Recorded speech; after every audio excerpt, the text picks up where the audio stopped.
Breaking news out of the West, and I don't think Ottawa saw this coming. Not Mark Carney, not his cabinet, not even the strategists buried deep in his war room. Alberta, Saskatchewan, Interior BC, and even Manitoba have stopped whispering. They've stopped playing polite. They're saying the word that Ottawa never wanted to hear out loud: sovereignty. This isn't background noise anymore. It's rallies overflowing with people.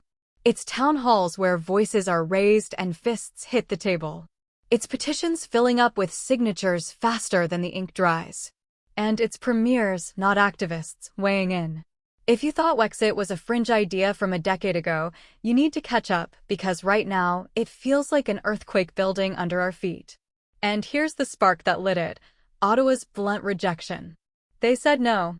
No to autonomy, no to negotiation, no to even listening.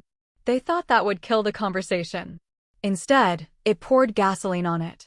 You slam the door on people who already feel ignored, and guess what happens? They start building their own door.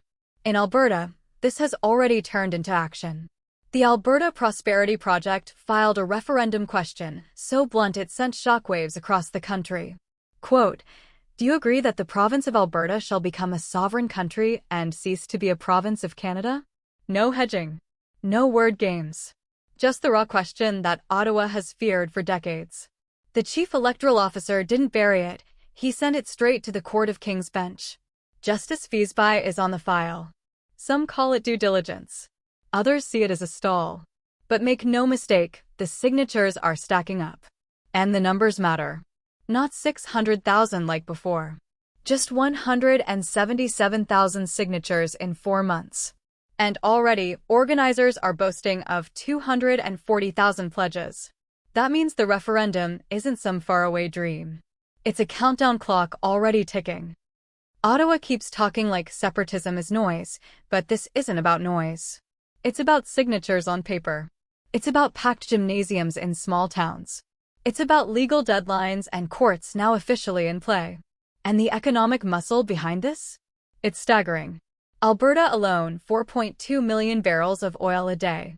More than some OPEC nations. A GDP near $340 billion.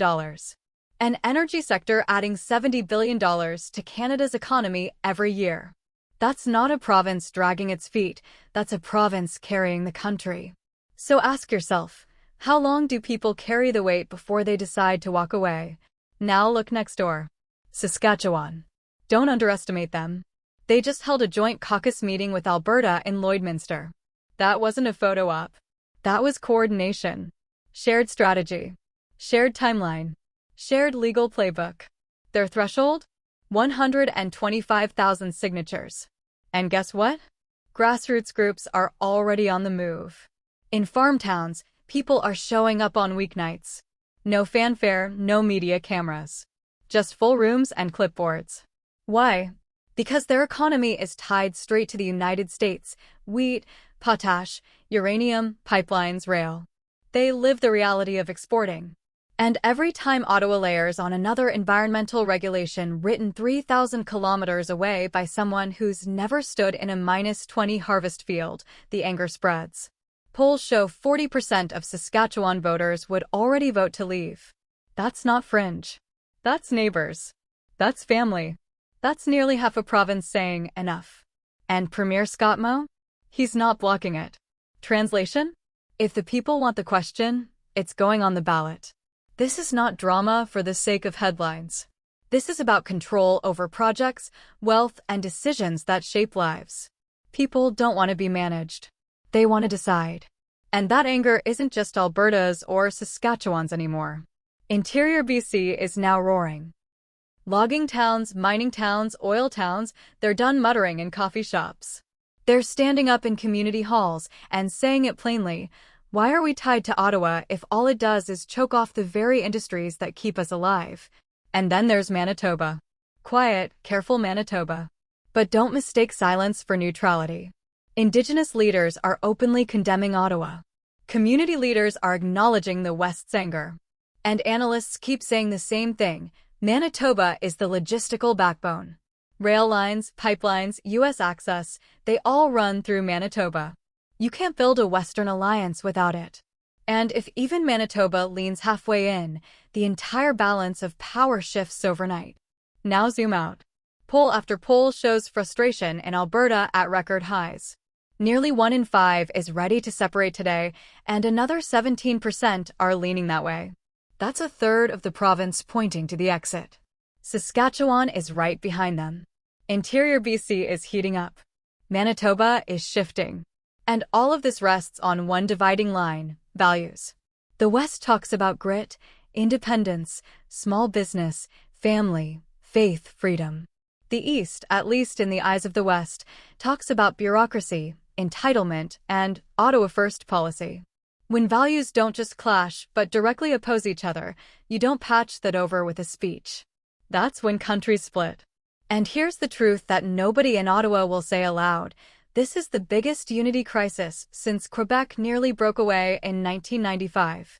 Maybe even bigger. Because if Alberta and Saskatchewan walk, Ottawa doesn't just lose 2 provinces. It loses 3/4 of its oil production. Tens of billions in GDP. The fiscal engine that props up the rest of Canada. And if Interior BC and Manitoba join, you're looking at a Western bloc with the resources, trade routes, and population to survive on its own. So I'll ask you this: is Canada held together by choice or by force? If it's choice, Ottawa better start listening. If it's force, then every single rejection, every single no, every single delay makes the split more likely. This isn't fringe anymore. This is signatures, rallies, playbooks, judges, pipelines, and paychecks. This is a movement with legal teeth and economic backbone. Ottawa built this crisis with its own arrogance, and now the West is showing it has options. And friends, this is where the story gets even more intense. Because while Ottawa is scrambling to hold the country together, Alberta's move has triggered whispers in other provinces too. Saskatchewan, Manitoba, even parts of British Columbia are quietly asking the same question: if Alberta can negotiate a new deal, why can't we? Mark Carney is fully aware of this domino effect. That's why his language in Parliament has been sharper, more urgent. He knows that once one province successfully breaks free from Ottawa's grip, the entire federation could unravel. And let's not forget, Donald Trump is watching this with the eyes of a dealmaker. For him, Alberta's oil, Alberta's farmland, Alberta's strategic location, all of it is leverage. He's not just talking about partnership, he's hinting at integration. Some even suggest Trump could float the idea of Alberta joining as America's 51st state. Now, imagine the consequences of that. A Canadian province suddenly aligning with Washington, not Ottawa. The Canadian dollar collapsing overnight. Trade barriers springing up across provincial borders. Families split between loyalty to Canada and loyalty to Alberta. It's the kind of political earthquake that only happens once in a generation, and it's happening right now in front of our eyes. So here's the question I'll leave you with. If the West finally says enough, is that the death of Canada, or is it simply the inevitable result of a country that stopped respecting the people who carried it? Tell me what you think. Drop your thoughts in the comments.